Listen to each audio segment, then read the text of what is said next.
Mesdames, Messieurs, bonjour et bienvenue à ces Flash Info. Le chef d'état-major des forces armées ougandaises, Muhoozi Kainerugaba, annonce que les troupes ougandaises pourraient se retirer de la République démocratique du Congo, des Lubero, au nord Kivu, à Mahagi, dans la province de l'Ituri. Jospin Rangui nous fait les points. Le chef d'état-major des forces armées ougandaises, Muhoozi Kainerugaba, a indiqué dans une déclaration publiée sur son compte X que les troupes ougandaises pourraient se retirer du sol congolais de Lubero au Nord Kivu à Mahagi en Ituri dans l'est de la RDC. Nous annonçons être prêts à nous retirer de toutes nos positions de Lubero à Mahagi dans l'est de la RDC en coordination avec le gouvernement de la RDC, a déclaré le général Muhoozi Kainerugaba.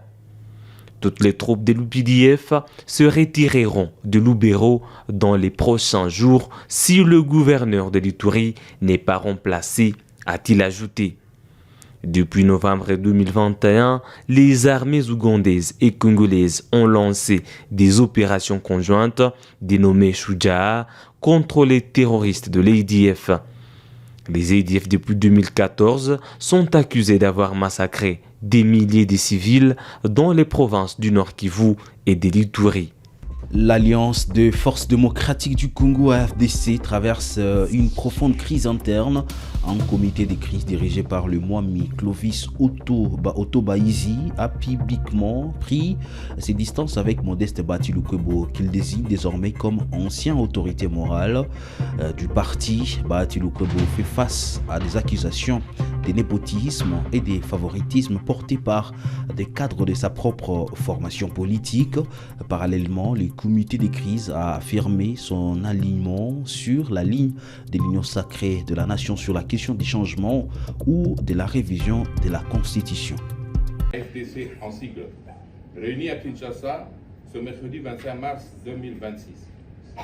Attendu que le statut de l'AFDC dispose, en son article 33, alinéa 2, je stipule, le collège des fondateurs siège valablement à la majorité simple de ses membres et prend ses décisions à la majorité absolue des suffrages exprimés. Attendu que l'AFDC est membre fondateur de l'Union sacrée de la nation, l'Union sacrée de la nation en sigle, et qu'à ce titre, elle peut aller à l'encontre d'une décision collégiale prise au sein de la plateforme. Vu l'option levée par le chef de l'État et entérinée par l'Union sacrée de la nation en ce qui concerne la nécessité de réviser la constitution de la RDC, je dis bien réviser. Vu la sortie médiatique du président national, le sénateur Modeste Batiloukwebo, du 4 avril 2026, à Kinshasa, prenant position contre les orientations stratégiques de l'Union sacrée de la nation, au nom du parti, sans l'accord préalable de ses organes statutaires et du climat de méfiance et d'inquiétude qui s'est suivi. Vu le refus de la dite précitée de revenir publiquement sur ses déclarations dans le respect de ses engagements ayant précédé la tenue du dernier congrès de l'AFDC du 15 mars 2026, qui lui a renouvelé la confiance de la base sous réserve que la dite précitée revienne sur ses propos controversés.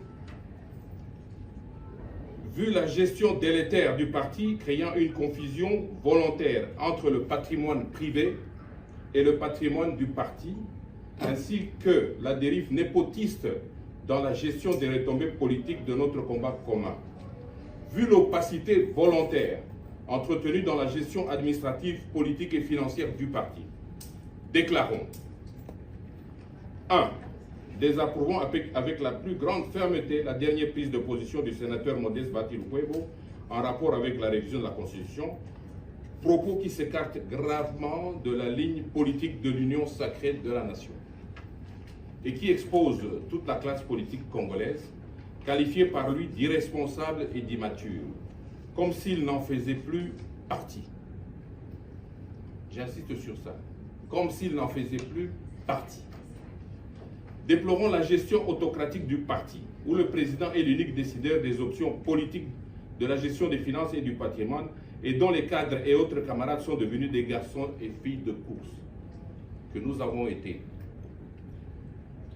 Prenons acte de la courageuse déclaration politique des sénateurs et députés nationaux de notre regroupement politique AFDC-A, respectivement du lundi 9 mars et du mercredi 18 mars 2026 et les encourageons à demeurer dans le regroupement. En conséquence, le Collège des fondateurs, fort du principe de parallélisme de forme, revêtu du pouvoir de fondateur et par conséquent de celui de refondateur, décide à dater de ce jour de la mise en place du comité de crise, organe extra-statutaire, avec pour objet de maintenir les équipes du parti au sein de l'Union sacrée de la Nation, de ramener la confiance et la cohésion au sein de ces structures, de convoquer et organiser un congrès extraordinaire du parti dans un délai raisonnable. 2. De désigner l'un parmi les membres fondateurs et les différentes structures, le camarade Otto Baïzi Clovis, président du comité de crise et président national du parti faisant fonction, assisté de 4 cadres du parti, dont un issu de l'Assemblée nationale, un du Sénat et 2 choisis parmi les mandataires du parti au sein des autres institutions publiques. À nos camarades laissés pour compte qui ne savaient plus à quel sein se vouer en ce moment de tempête, vous qui avez enduré les brimades et les frustrations, nous vous appelons en ce moment difficile que traverse le parti à saisir la main tendue de l'autorité de référence. Rejoignez le comité de crise en vue de conserver nos droits acquis au sein de notre grande famille politique, l'Union sacrée de la Nation. Ensemble, nous réitérons notre soutien non équivoque à l'autorité de référence de l'Union sacrée de la Nation, son Excellence Félix Antoine Tshisekedi Tshilombo, président de la République et garant de la Nation. Fait à Kinshasa le 25 mars 2026. Les différents membres des structures, nous allons vous remettre un document où vous allez voir tous les signataires. Je vous remercie. À la suite des plaintes des habitants des quartiers Kalebuka, commune annexe et cité des jeunes, commune des Kampemba, les autorités sécuritaires de Lubumbashi ont mené des bouclages ciblés pour lutter contre la criminalité. Après l'interpellation de 28 délinquants lundi dernier, 59 autres individus ont été appréhendés ce mercredi matin par la police appuyée par des militaires de FARDC. L'opération a été supervisée par le général Blaise Kilimbalimba.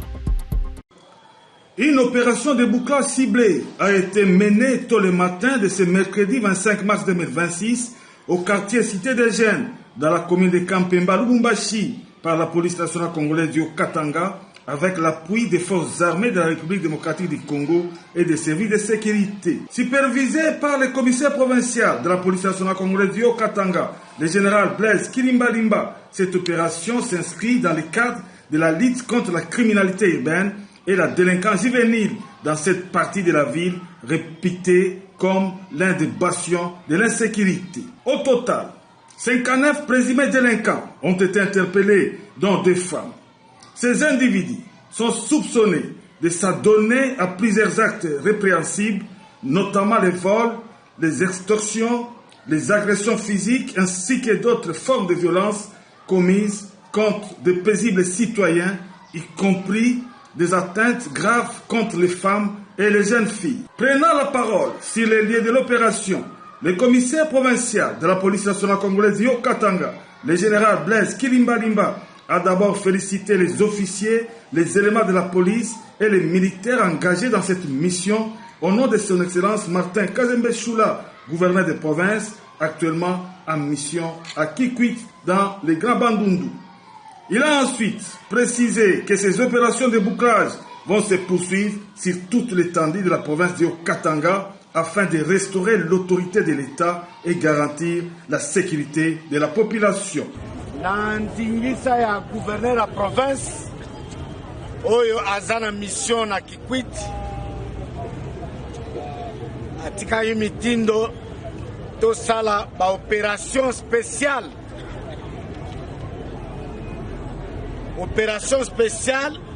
ezana lolenge epele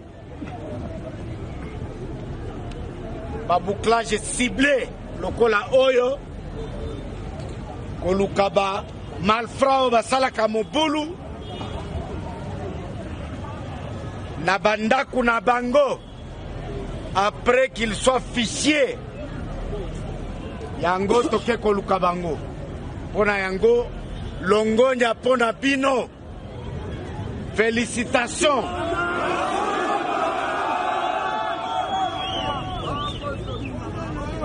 Wana eza échantillon ya lelo eza okokanisa muke mais ezali mingi na prévention. Est-ce que toyokani? Baza ebele et lokola tobandi lelo toza ko continuer kino bato ya mabe nyonso bakokima Lubumbashi. Ezala baye bazali collaborer na Monguna. Ezale baye baza manipuler na ba politiciens. Ezala baye baza ko utiliser violence pour ko tracasser population. Nyonso tokotia bango maboko.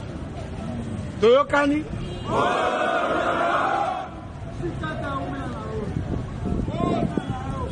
Nyonso tokotia bango maboko.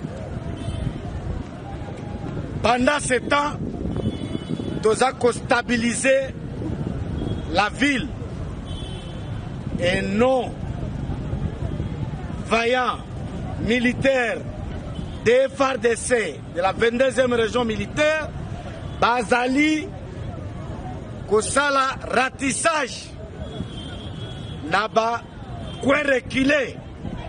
Je crois que boyebi yango malamu. Principe sengeli boy. Bango basali ratissage. Biso police toye to occupé pe to stabiliser kimia na kati ya mboka. Ezali boyete? Cette intervention intervient quelques jours seulement après une autre opération menée lundi dernier au niveau du pont Kalebouka, où 28 présumés délinquants avaient été interpellés par la police. Il convient également de signaler la présence du ministre provincial de l'Intérieur du Haut-Katanga, M. Jean-Jacques Kashiban Tambo, venu aussi encourager les éléments de la police et de l'armée engagés dans cette opération visant à mettre fin aux actes de banditisme dans la province du Haut-Katanga.